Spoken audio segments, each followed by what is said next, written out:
Hi there everyone, and welcome back to another very interactive, beautiful chess game by Garry Kasparov. So in this chess game, Kasparov had the white pieces and his opponent was John van der Wiel, the two times Dutch chess champion, and this chess game was played in Amsterdam in 1988. So let's see what happened in this chess game. This is a very interactive, beautiful attacking chess game by Garry Kasparov. So Kasparov starts the game with d4 and we have c4, e6, knight to f3, b6, queens, Indian defense, a3, bishop to h6, queen to c2, and bishop goes back, moving the same piece again, knight to c3, c5, e4, and c takes on d4, knight takes on d4, so bishop to c5, knight goes back, developing the pieces, and a6, and Garry Kasparov castled from the queen side, already very active. So queen to c7 and king to b1, and van der Wiel made a committal decision and he castled from the queen side, which is not the safest option. So you can also see that if capturing this bishop, it is going to damage the pawn structure a little bit because the a pawn is going to be weak. So it looks like black is going to have a weak position. In this position, actually castling from the king side doesn't also look very appetizing because of bishop takes knight and damaging the pawn structure in the king side. But first black can play a bishop back, so that would be a very accurate choice according to the computer chess engine, of course. But in this position, van der Wiel decided to castle from the queen side, which engine didn't like this move so much. So queen to d2 by Kasparov, d6, f3, h6, bishop back, lining the bishop with the queen, h4, king over, and then h5.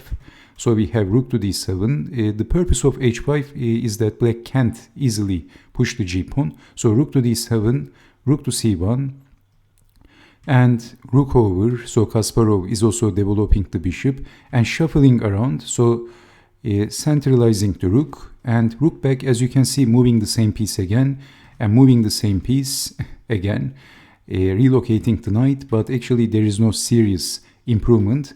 Rook over, bishop to h4, rook to d7, and basically black is saying, okay, what are you going to do? Where is your attack? So these moves looks like they are waiting moves, and Kasparov is behaving like the beast from Baku.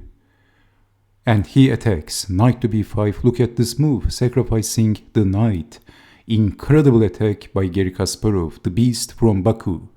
So capturing the knight, what else? Because this is forking the king and the queen. So a takes on b5 and then c takes on b5. And attacking the knight, and black is behaving little greedy. And black played knight to a5. Actually in this position, the best move was e5. Giving up the knight, but white is still better. White has plus 1 point advantage in this position. But after playing little bit more materialistic, knight to a5, actually white has a very strong attack in this position. So Kasparov played knight takes knight, pawn takes knight, and it is white to move. What would you do in this position if you had the white pieces? Can you guess the next move of Garry Kasparov? White has a very strong move in this position.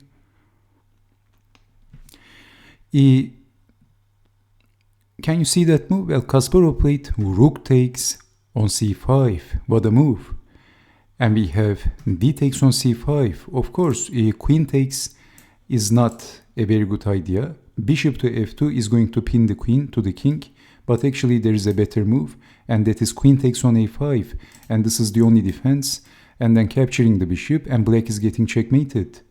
So okay, and in this position, by the way, let's not forget this, after knight to b5, capturing, and if, let's say, instead of knight to a5, if knight to d8, this is also losing, to knight takes on c5, and if capturing the knight with the pawn, then we have rook takes on c5.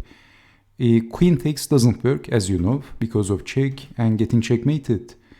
And if capturing the rook with the pawn, then we can capture the rook. And if queen takes on f4, then bishop takes on e7, and white has the advantage, white is winning.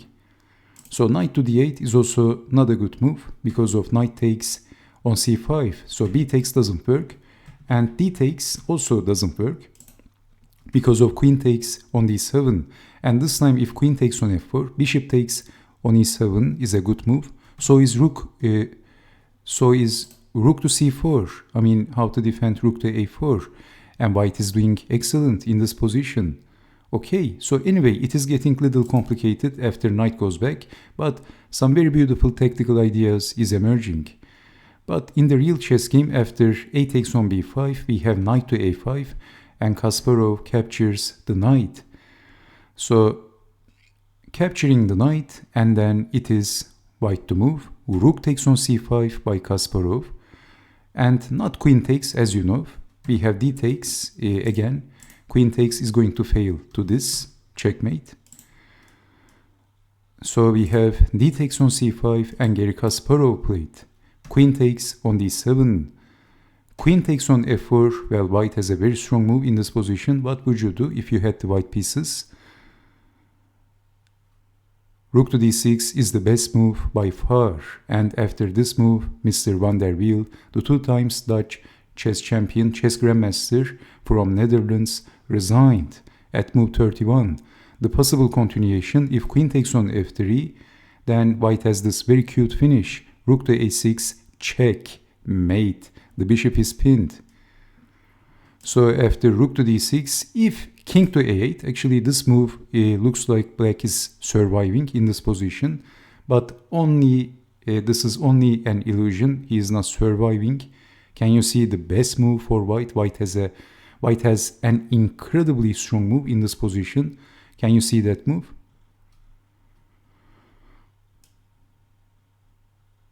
Okay, queen to c7, of course. And how to defend queen takes on a5, checkmate after blocking with the bishop.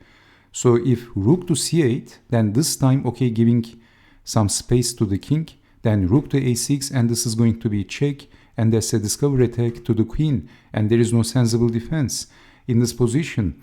So you might also consider after king to a8, queen to c7, what happens if bishop takes? Then we capture the bishop, queen takes, and after king to a1, we have check, king to a2, and queen goes back, but then queen takes on a5, and this is the only defense, and this is winning the queen and the chess game. Okay, so what do you think? I mean, amazing, isn't it? What an amazing finish by Garry Kasparov.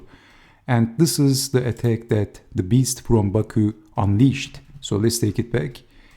Van der Wiel says, okay, where is your attack? This is the attack, knight to b5, attacking like the beast from Baku. Knight takes, and then boom, smashing in with the rook.